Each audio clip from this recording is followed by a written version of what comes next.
For years, JoJo Siwa was one of the safest brands on the internet. Bright colors, big bows, a smiling kid-friendly image that parents trusted and kids loved. But over the past year, something changed. The rebrand started happening faster, the controversies got louder, and the image that once made JoJo untouchable began to fall apart. New names, new personas, shock value music, expensive fan experiences, and a growing feeling that none of it was actually about self-expression, but about staying relevant at any cost. So how did one of the most successful child stars on YouTube end up here? And how long can a career survive when attention matters more than credibility? For most of her career, JoJo Siwa represented something very rare on the internet: stability. While other child stars burned out, disappeared, or self-destructed, JoJo built an empire that parents trusted and advertisers loved. Her brand was simple, predictable, and highly profitable. Bright colors, oversized bows, constant positivity, and an image carefully crafted to be safe for children. That consistency is what allowed JoJo to expand far beyond YouTube. Television appearances, toy aisles in major retailers, live tours, licensing deals that turned her into one of the most commercially successful child stars of the digital era. But that same consistency eventually became a cage. As JoJo grew older, the image that made her famous also prevented her from being taken seriously as anything else. Every attempt to mature was met with resistance. The bows, the colors, the childlike energy, all of it followed her into adulthood, whether she wanted it or not. By the start of 2025, that tension reached a breaking point. Instead of evolving gradually, JoJo's public image began shifting rapidly.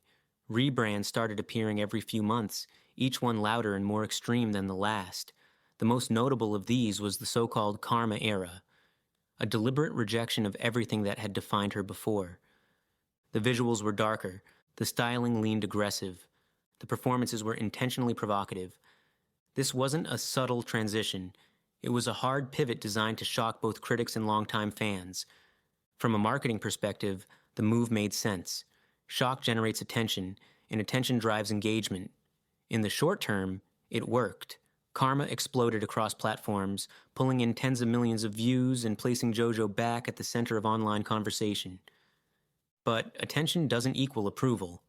Almost immediately, criticism began piling up. The biggest issue wasn't just the aesthetic change. It was the disconnect between JoJo's content and her audience. Her fan base had not aged up at the same pace she had. Many of her most dedicated followers were still children, yet the new content was clearly aimed at an adult audience. That contradiction created discomfort.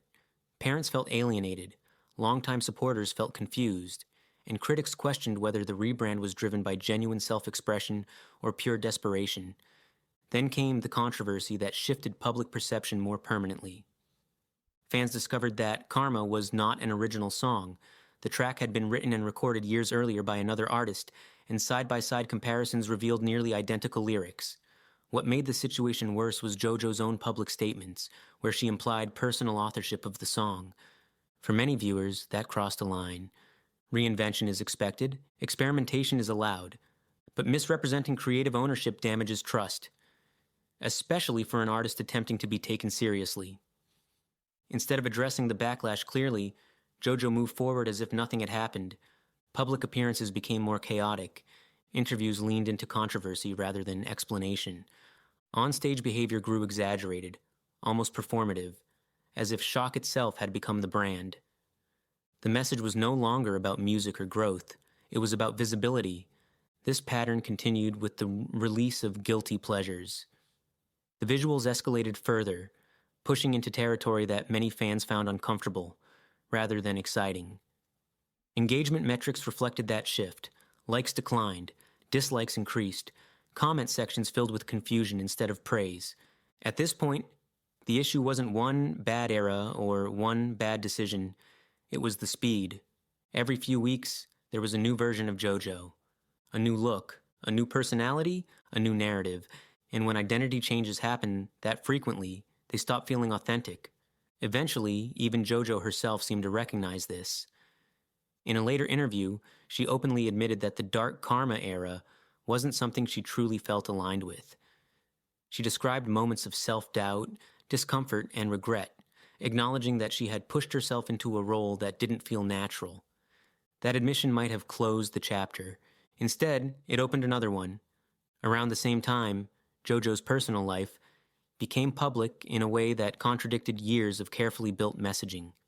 After appearing on reality television, reports surfaced that she had cheated on her partner, leading to intense backlash, particularly from communities that had supported her most strongly.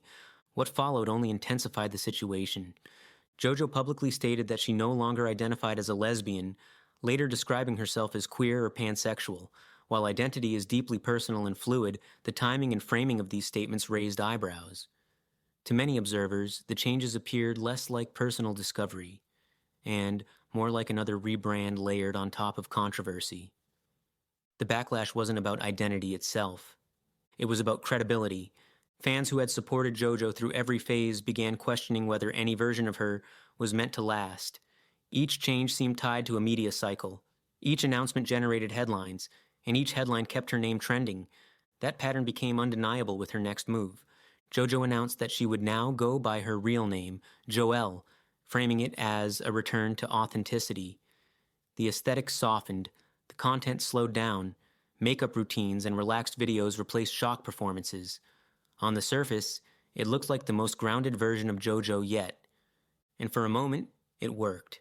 Fans responded positively. Comments praised the calmer energy. Supporters expressed relief that she appeared more comfortable in her own skin. But once again, the rebrand came with monetization. A branded cruise experience was announced, offering fans exclusive access, performances, meet and greets, and premium activities. Ticket prices reached into the thousands, with optional upsells for dinners and merchandise. Viewed individually, none of these decisions were outrageous. JoJo had always been a business as much as a performer, but when placed in context, alongside constant rebrands, controversies, and identity shifts, the pattern became impossible to ignore. This no longer looked like growth. It looked like dependency. Dependency on attention, dependency on controversy, dependency on constant reinvention to keep the machine running. The irony is that JoJo never needed to play this game. She already had what most creators spend a lifetime chasing: recognition, financial security, and a loyal audience willing to grow with her. But instead of slowing down and building something sustainable, she chose acceleration. Instead of depth, she chose volume. Instead of credibility, she chose momentum. At some point, reinvention stops being growth and starts becoming noise. And when every new version of yourself is tied to merch, tickets, or headlines, people stop believing the transformation is real. Attention can keep a career alive in the short term, but credibility is what sustains it in the long run. So the real question isn't whether JoJo has finally found her true self. It's how many more versions she can sell before the audience stops caring altogether. Because once credibility is gone, no rebrand can bring it back. Thanks guys for watching.